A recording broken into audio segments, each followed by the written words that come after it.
as a quarterback here, all I want to do is be able to get us to continue in sustained success like we did in the early 90s. Back to throw. He looks, he throws. Touchdown! Andre Reed for the touchdown. The Bills have scored. No one circles the wagons like the Buffalo Bills. Everybody's comfortable in the shallow end with 2 feet on the ground. All right? We live in the deep water. We live in the deep water where it's uncomfortable. Do you believe it? I'm talking about straining for that logo on the side of your helmet and not the name on your back. Bills can win it here. White puts it down. The kick is on the way, and it is good. And the Bills. And now, Built-in Buffalo Podcast with DM3.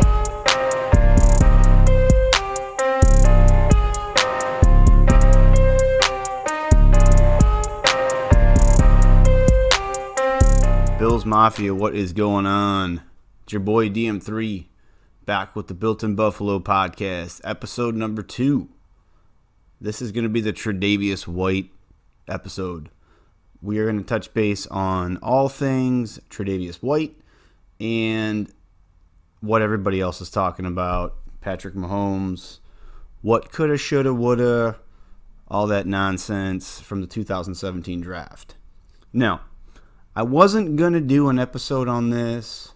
I haven't been posting a lot of content in social media about this because I feel like it's been overblown. It's been dragged through the mud.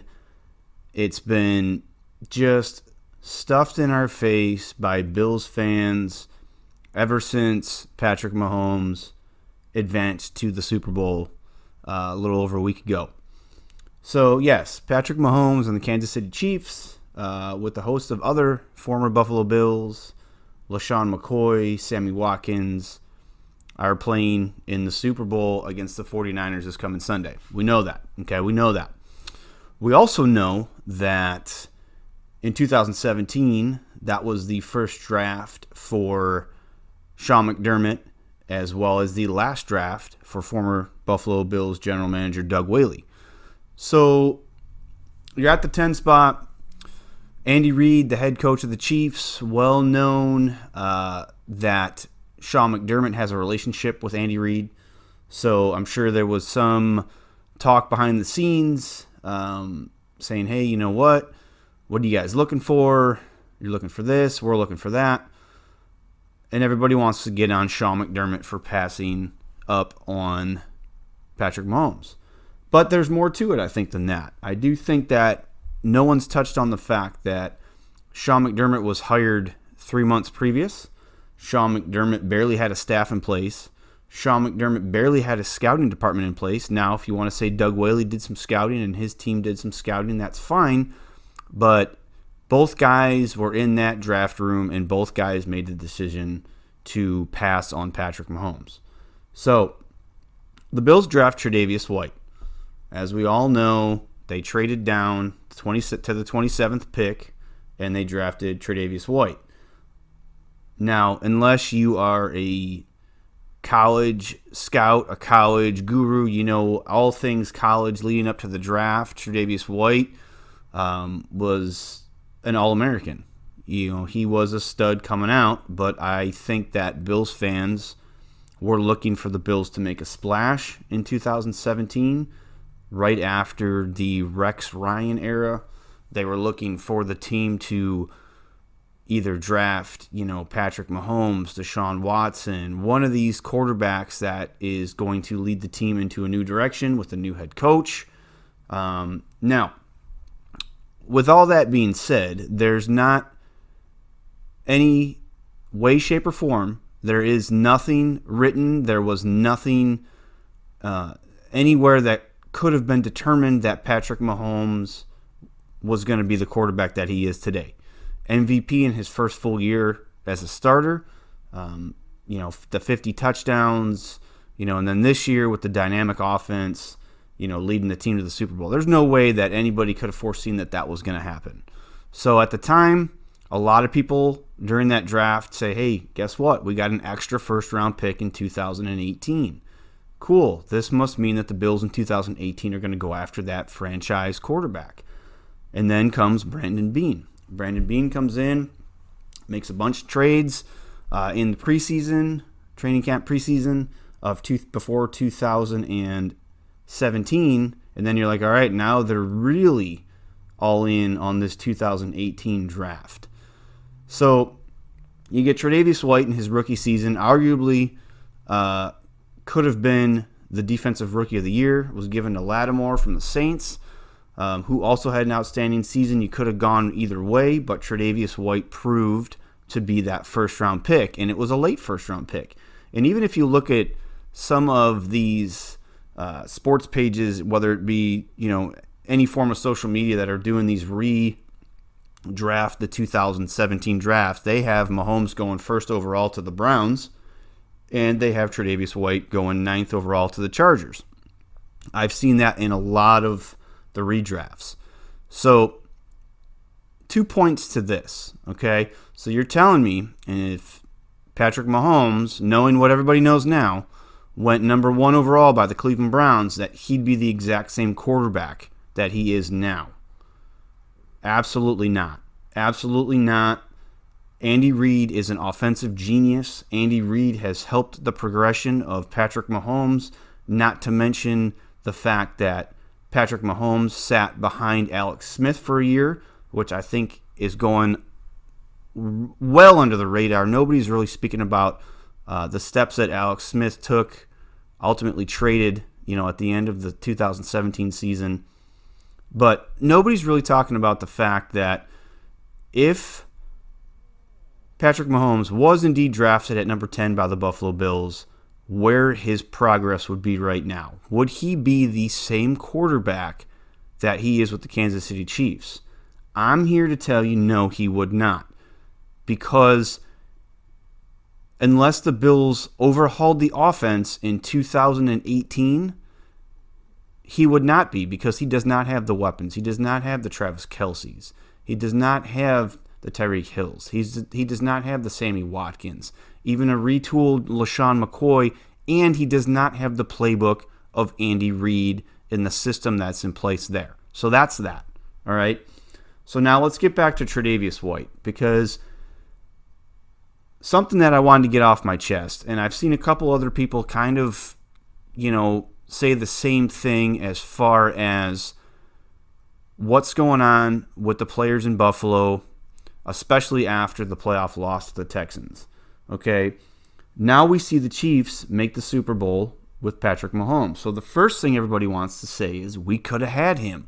He could have been on our team. That could be us in the Super Bowl this year. This is bullshit. Why did we trade away the 10th pick to the 27th pick for a cornerback? I'm here to tell you that Tre'Davious White's not just a cornerback. Tre'Davious White is arguably the best cornerback in the NFL. Yes, not in the AFC, not in the AFC East, in the NFL.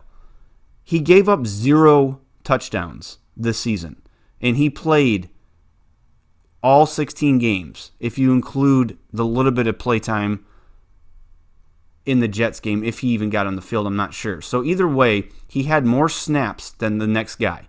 Okay, everyone wants to talk about Stephon Gilmore, and we all saw what John Smokey Brown did to Stephon Gilmore in the Patriots game, so I don't want to hear it. But he gave up 0 touchdowns. Okay, he gave up 2 last year, so he's ultimately improved as his career has progressed, as his contract, the rookie contract that he's on, has progressed. Okay, the passer rating for Tre'Davious White this year for opposing quarterbacks was 45. 45. That's in the top 3 in the NFL. Top 3. And that's with more snaps than the guys that are number 1 and number 2. All right?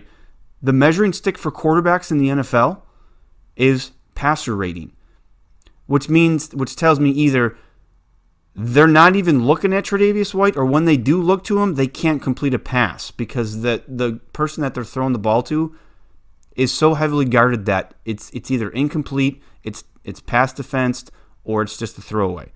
Because quarterback rating is what the measuring stick is for every quarterback. It's all over every stat. I talked about it last week with Josh Allen. It was his biggest improvement over last year. So that being in the top 3 right there in quarterback rating tells me that he's an elite cornerback. 6 interceptions in 2019. He had 6 in his previous 2 seasons. So he went from having 4 his rookie year, had 2 last year, and had 6 this season. And I'm sorry, but his name needs to be mentioned in Defensive Player of the Year because there are ultimately a few games that he was the deciding factor in the game. You look at the Cincinnati Bengals game, the home opener. I was there, front and center. The Bengals were driving down the field. They were cutting right through the Bills' defense, and they had a chance to win that game. Inside the red zone, Tre'Davious White intercepts a deflected pass, ball game, game over. The Pittsburgh Steelers game.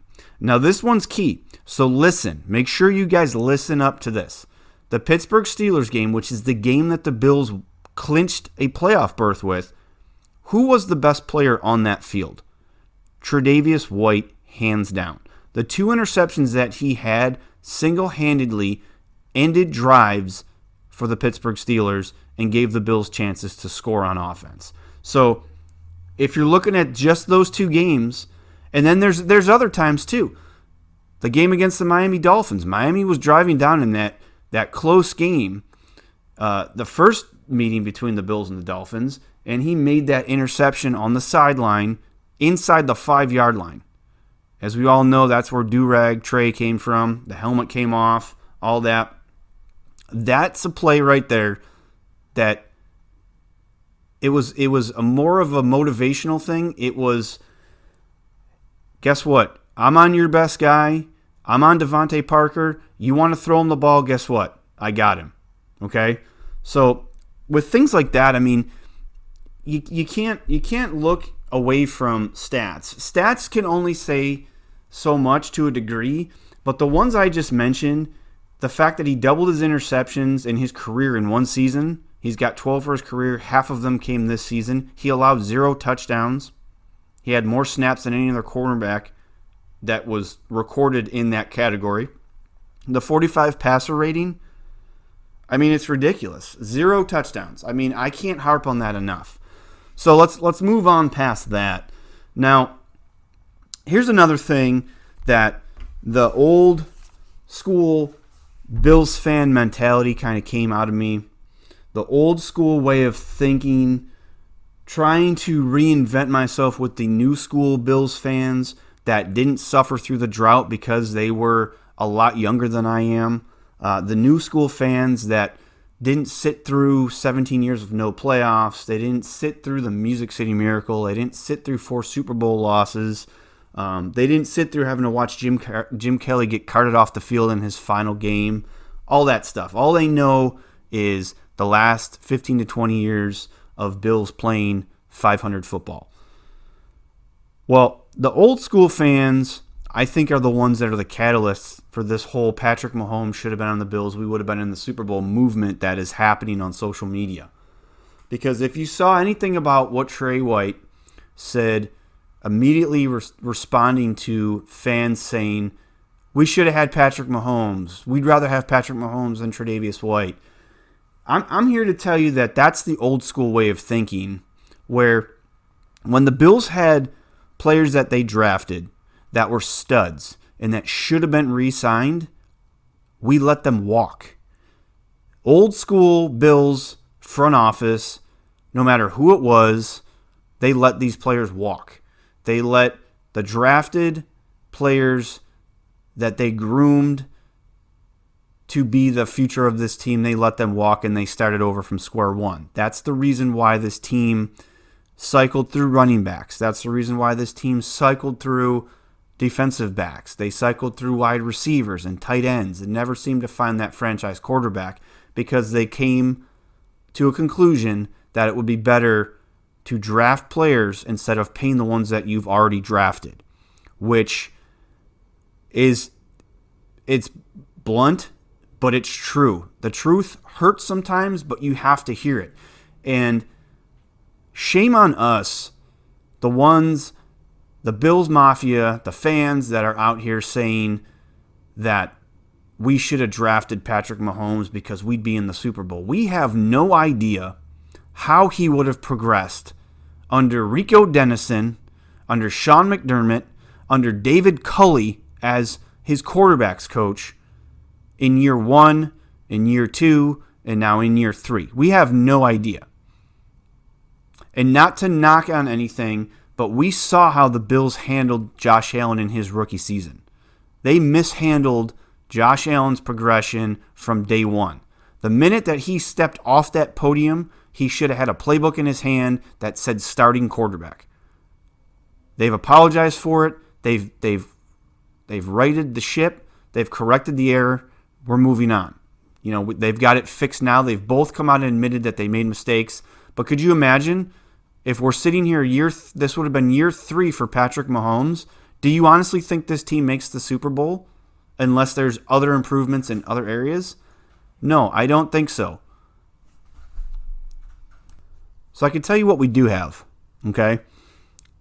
I can tell you what we do have because I can talk about that all day. I can tell you that we have an all-pro corner.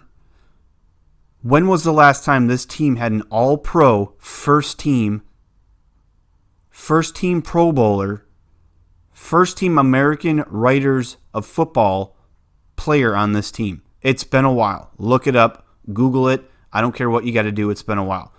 We have one. His name is Tre'Davious White. We have a future stud at middle linebacker in Tremaine Edmonds, who we also got because we were able to accumulate a pick in the first round of the 2018 draft.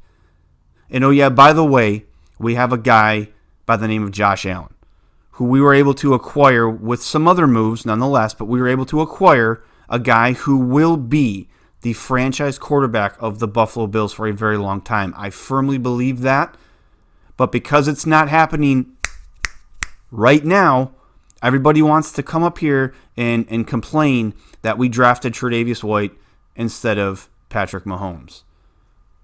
We all need to step back. We all need to take a look at the situation. We all need to understand the gravity of Sean McDermott being in his first draft, and maybe he wanted to build the team a different way.